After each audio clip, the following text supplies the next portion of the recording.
साहब को बोला कि राजा साहब आपने बहुत गलत डिसीजन ले लिया। बोला क्यों?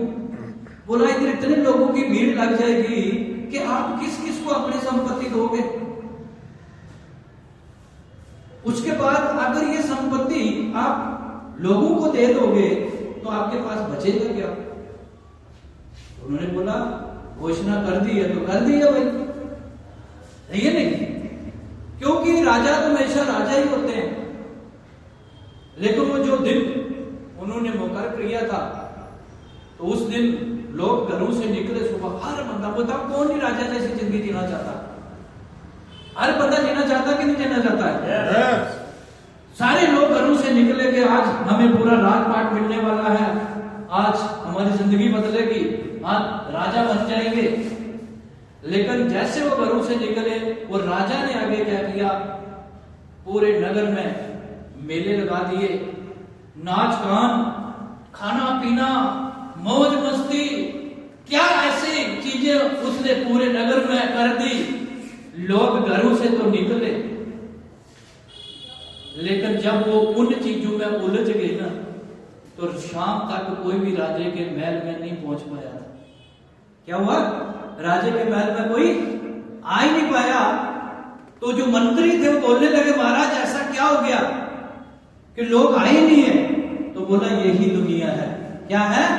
यही दुनिया है कि जहां से हमें इतना कुछ मिलने वाला है, यहां से हमारे बच्चों का भविष्य बनने वाला है, जहां से हम लाखों रुपए की इनकम लेने वाले हैं, लेकिन उस चीज को हमने छोटा करके छोटे छोटे कामों में उलझ गए, लेकिन यहां तक नहीं पहुंच पाए। आज मैं आपके सामने खड़ा हूं, प्रमाण के रूप में खड़ा हूं।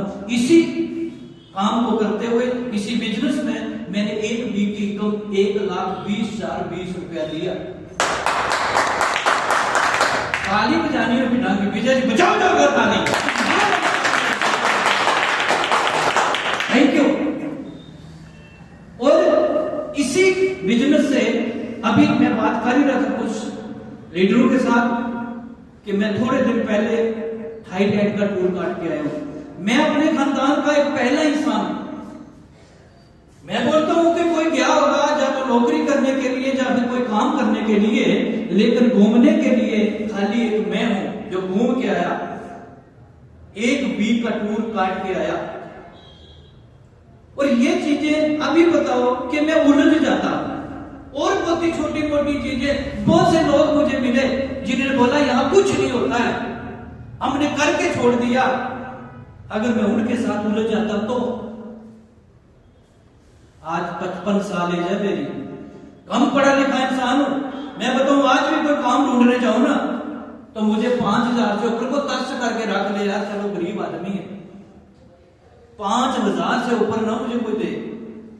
लेकिन सिस्टम की वजह से आज आपके सामने खड़ा हूं कि आज लाखों रुपए की इनकम तक पहुंच गया हूं। आज विदेश की यात्रा करके आपके सामने आया हूं। जिसको शक या प्रैक्टिकली देख सकता आकर के, क्या ये खाली बोलने वाली बातें हैं कि वाकई ऐसे हुआ है? वो चीजें हमें यहां से मिलने वाली थी, लेकिन हम उलझ, अगर मैं भी उलझ जाता तो क्या लगता मैं यहां पहुंच पाता? नो। क्या आप लोग ये सारी चीजें चाहते हो? यस। तो अभी क्या होता है कि हमें जब मौका मिलता है, क्या मिलता है? मौका। तो हमारा जो नजरिया होता है, क्या होता है? नजरिया। 2 प्रकार के नजरिए बताए गए। कितने प्रकार के? 2। एक नेगेटिव नजरिया होता है और एक पॉजिटिव होता है। अभी नेगेटिव नजरिए वालों को जब ऐसी अपॉर्चुनिटी मिलती है ना, उनको उसके बीच धोखा नजर आता है। क्या आता है? धोखा। पॉजिटिव नजरिए वाले को क्या दिखता है? मौका। इसके ऊपर मैं पहले भी बात कर रहा था, फिर आपको बताऊं कि पेट्रोल पंप पे पेट्रोल भरने वाले लोगों से होते कि नहीं होते? एक पेट्रोल पंप था, वहां पेट्रोल भरने वाला कोई हमारे जैसा बंदा था। तो वहां पे एक कोई बड़ा आदमी आया, बड़ी लंबी गाड़ी लेकर के। तो उसने बोला कि 2,000 का पेट्रोल डाल मेरी गाड़ी में। तो उसने डाला, तो उसको पूछने लगा, परेशान दिख रहा है। क्या दिख रहा है? परेशान दिख रहा है, क्या बात है? बोला साहब क्या करें, सैलरी कम मिलती है, खर्चे बहुत ज्यादा हैं। अभी बताओ, जिस इंसान को सैलरी कम मिले और खर्चे ज्यादा हो, वो परेशान दिख परेशान। शेर से क्या दिखेगा? परेशान। तो उसको उसने बोला कोई बात नहीं, परेशान नहीं होना है, भगवान के पास बहुत कुछ है। उसने अपनी जेब से कार्ड निकाला, उसको अपने कार्ड दिया, बोला फलाने दिन आप मेरे को वहां मिलना या मेरे को कॉल करना, आप आना, मैं आपको बताऊंगा, यहां से आपकी एक बहुत अच्छी जिंदगी बन जाएगी, आपकी बढ़िया सैलरी हो जाएगी और आप खुश रहोगे। लेकिन वो इंसान किस किस्म का था? कौन से नजरिए का था? वो नेगेटिव। उसको क्या दिखा वहां पे? वो मौका था, लेकिन उसको क्या दिखा? धोखा।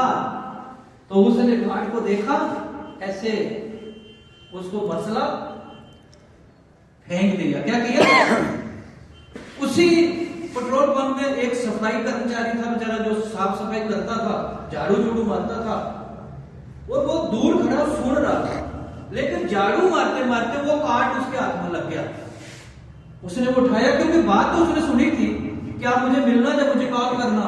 तो जब उसने कार्ड उठाया, उसको सीधा किया, देखा, और उस कार्ड को अपने घर ले गया, और वहां जाकर के उसने उसको कॉल की, बोला साहब ऐसे ऐसे ये आपका कार्ड मुझे मिला है, तो बताइए मैं कुछ अपनी जिंदगी में कुछ करना चाहता हूं। तो उन्होंने बोला नो प्रॉब्लम, आप आ जाओ, मेरे से मिलो। उन्होंने एड्रेस दिया, वो मिला, और उन्होंने सारा प्रोसेस बताया, भाई देख ऐसे ऐसे करने से आपकी अच्छी लाइफ बन सकती है, आपके बच्चों की अच्छी लाइफ बन सकती है, आप बढ़िया अपनी जिंदगी जी सकते हो, खुश रह सकते हो।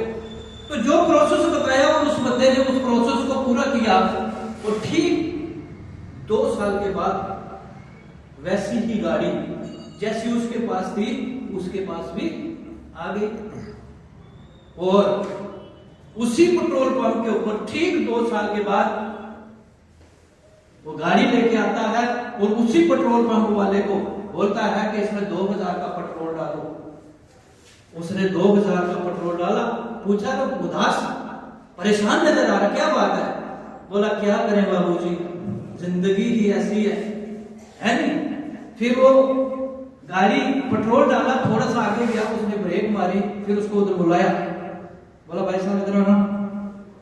बोला आपने मुझे पहचाना नहीं? बोला नहीं बाबूजी, हम कहां पहचानेंगे आप अमीर लोगों को। बोला नहीं सही करके देखो। बोला नहीं। बोला मैं वही हूं, आपके जहां जो झाड़ू मारता था। हैं? बोला हाँ वही हूं। ऐसे कैसे हो गया? बोला वो जो कार्ड आपको मिला था ना, आपको दिया था उसने, लेकिन आपने उसको तोड़ तोड़ के फेंक दिया था, वही कार्ड मुझे मिला, और उसी की वजह से आज ये मेरी जिंदगी बनी। अभी वो बंदा क्या करेगा? टक्कर मारेगा द्वार के साथ। अभी टक्कर मारने का उसको फायदा मिलेगा, अपना सिर फोड़ेगा। वो क्या कर देगा? सिर भी फोड़ देगा। तो इसीलिए जब भी कोई मौका मिलता है ना, अगर कोई हमें बताता है, उसको सीरियसली ले लो भाई, क्योंकि हर चीज धोखे भी होती है और हर चीज मौके नहीं होती है। और मैंने इस मौके को पहचाना, आज आपके सामने खड़ा हूं, बिल्कुल कम पढ़ा लिखा इंसान हूं मैं। आप जितने भी यहां बैठे हुए हैं, आप सबसे मैं कम पढ़ा लिखा हूंगा, लेकिन मुझे लगता है कि एज में से शायद मैं आपसे कहीं बड़ा रहा हूं। सही है? अगर मेरे जैसा कम पढ़ा लिखा इंसान, इतनी एज वाला इंसान अगर यहां आ सकता है, अपने दिल पे हाथ रख के सोचो, क्या हम नहीं यहां पहुंच सकते? पहुंच सकते हो? यस या नो? पहुंच सकते हो, कोई बड़ी बात नहीं है। तो इसीलिए हमें कभी भी घबराना नहीं है। परिस्थितियां जिंदगी में आएंगी, ये जीवन है, क्या है? ये जिंदगी है। जैसे पहले भी मैं बात की थी, अभी फिर बता देता हूं कि जो हमारी जिंदगी है किस प्रकार की होती है।